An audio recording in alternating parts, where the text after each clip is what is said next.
Tapos walang tax sa mga kaparian, tapos kung makakontra kay BP, wagas. Income ng parish. Correct.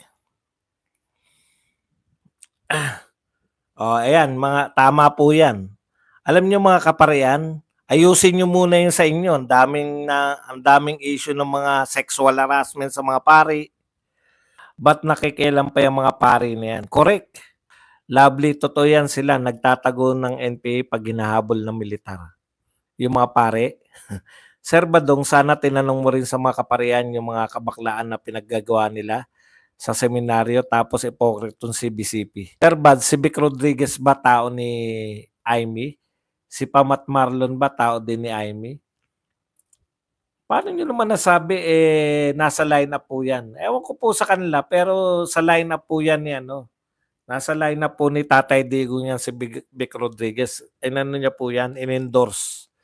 Yung mga ibang tauhan, alam niyo po, buti nga kayo, kilala niyo pa lahat, pati mga tao ng mga politiko. Maski tutol sila, meron ba silang magagawa para baguhin ang lahat?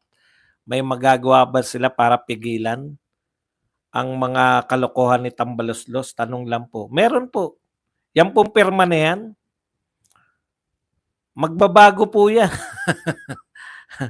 Alam niyo po, kung wala pong tumututol, tignan niyo kung wala po yung mga alingas-ngas na sinasabi ni Marcos na it's all noise.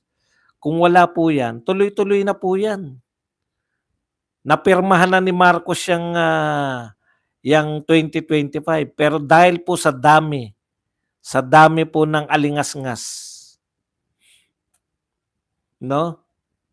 Sa dami po ng ingay ng pagtutol, kita nyo ang mga pronouncement ni BBM, ibibito niya, pinag-aaralan pa nila.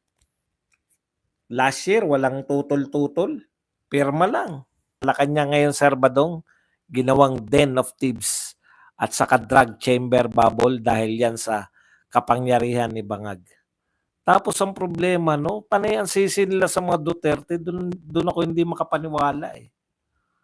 Totoo ba sabi ni Ka Eric yung grupo ng mga pari nag-file ng third impeachment complaint ay legal front din ng NPA? Ang alam ko po, mga pari yung nag-file. Pero kung legal front po sila, malamang alam ni Eric yan dahil dating ano yan, di ba? Aminado po si Ka Eric na siya po ay dating mataas na leader ng communist movement. Tayo, hindi naman tayo miyembro niyan. Hindi naman tayo kaya hindi kung si Ka Eric po nagsabi, malamang tama yan dahil kamiyembro niya yan eh. Dating kadre, o di ba? Ako naman dating kapre lang. Dating kapre lang. Kung si Widodo pa ang naging pangulo ngayon ng Indonesia, Sir Badong, hindi yan makakalabas. Kaso si Subianto na ang pangulo ngayon. Ako wala po akong problema diyan kay Veloso eh. Talagang ganun. Sinuwerte, di ba? May mga ganun naman, napapatawad. O kaya napapalaya. Meron naman talagang ganun eh. Ang problema ko lang, wag nyo nang gawing hero. Doon ako may problema. Kaya, ang hero po kasi, ang meaning po kasi ng hero, di ba? Dapat tularan ng mga bata. Puta, pwede mo bang tularan yan? Yan nga ang dapat gawing halimbawa ng hindi dapat tularan. Pagpalagay na natin na siya ay naloko lang, na may nagpabit-bit lang sa kanya, hindi ba dapat yun nga ang hindi tularan, na wag kang bibit-bit pag hindi iyo? Yan ang numero uno natin natutunan dyan sa Veloso case na yan. Pag may magpapatulong sa'yo, kahit na ano, marami pong porter ba tawag doon sa airport? Marami pong maaring tumulong sa'yo sa airport. Wag na wag po kayong tutulong. Ang dami ko na nababasa na ganyan. Na huhuntahin ka tapos milyon ang usapan na naitabi ng PhilHealth, opisyalis ng PhilHealth, dapat maimbestigahan at alisin. Wala pong problema sa investigasyon. Akala ko nga, iimbestigahan nila tama.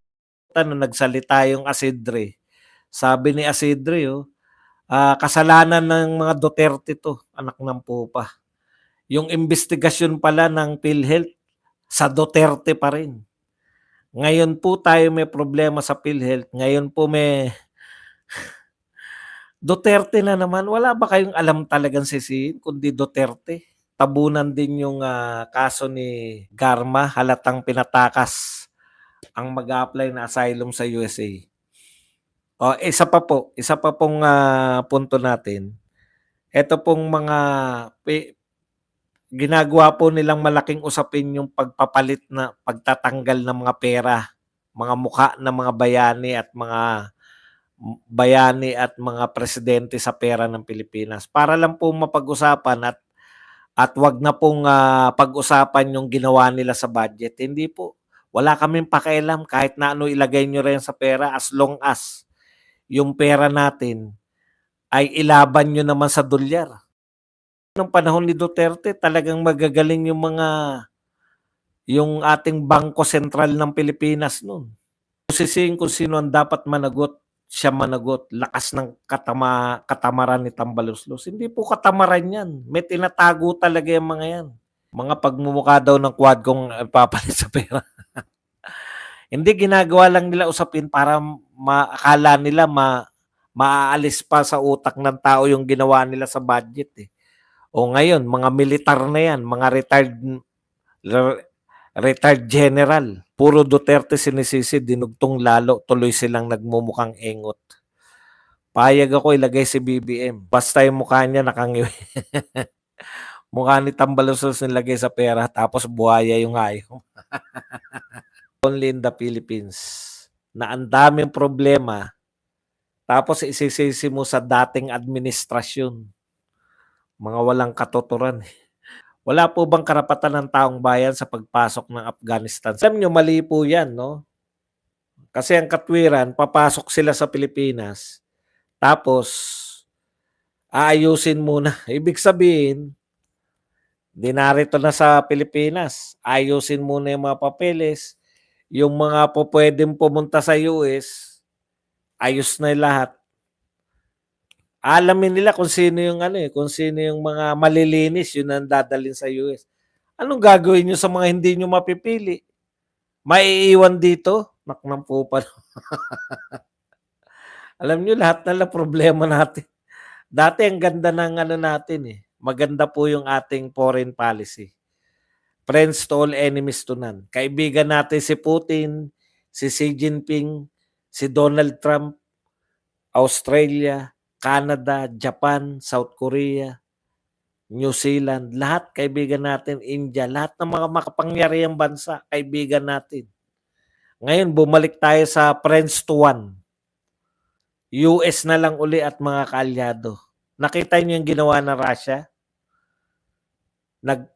Pinakita nila na, ito, submarine namin. Ano? Anong magagawa niyo? Anong gagawin natin sa submarine? May submarine ba tayo? Iboboto ba natin si Hinlo? Siyempre po, ito po yung lineup natin. Pasensya na kayo, wala pa tayong Ang lineup po natin, ang ating number 1 at number 2, ako pala. Ang number 1 at number 2 ko si Marcoleta at si Pastor Kibuloy. Ayan. Tapos yung ating dalawang senador, Senator Bato at Senator Bongo. Tapos po si ating mga apat na na PDP laban bukod kay Senator Bato at Go. Si Best Actor Philip Salvador.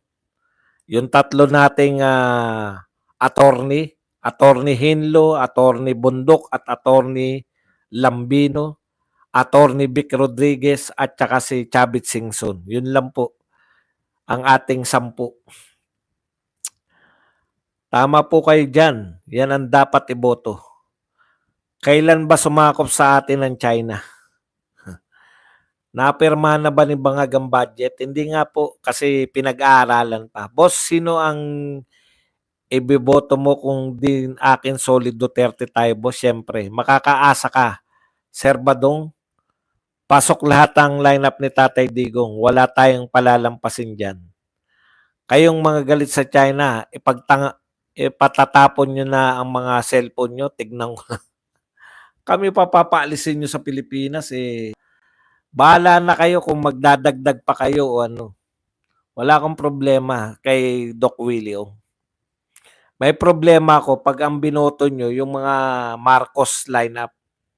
Kasi para dito lahat. Tanggol tayo ng tanggol kay BP Sara tapos iboboto niyo yung lineup ni Marcos, eh, kaya nga natin iboboto lahat. Alam niyo ba kung bakit natin iboboto lahat ng Duterte? Kasi po pagdating po ng impeachment, numero po ang kinakailangan natin.